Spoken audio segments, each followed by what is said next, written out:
then just bring your feet onto the mat. We're gonna take some eagle crunches first.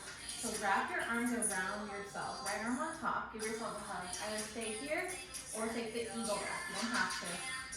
And then wrap your left leg on top of your right. So as we inhale, we're gonna extend everything out, and as we exhale, crunch everything in the midline, lift your head up. We're gonna start in 4, 3, 2, here we go, get it, inhale. Exhale, crunch, down. And lift, crunch. Woo.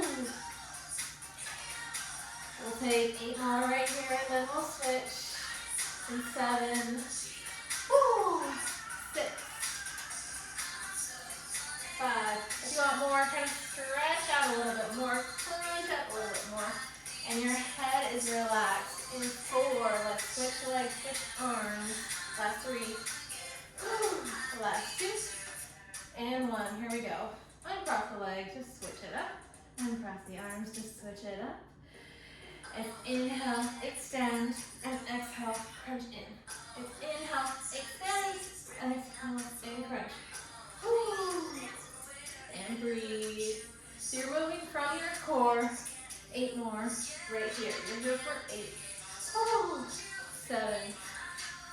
So if you're feeling this a lot in your lower back, you might just uncross the legs and just move the arms, but feel it out. Here's 4, I think. Count 3, 2, last one.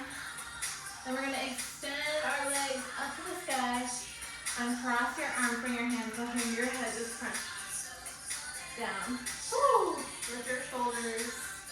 Lift up to your feet. Your chin is facing towards the ceiling, so you're really long in your neck. Relax your head into your hands. We're gonna lower our legs down to the earth. In 4, 3, 2, 1. Lower down for 4, 3, 2, 1. Oh.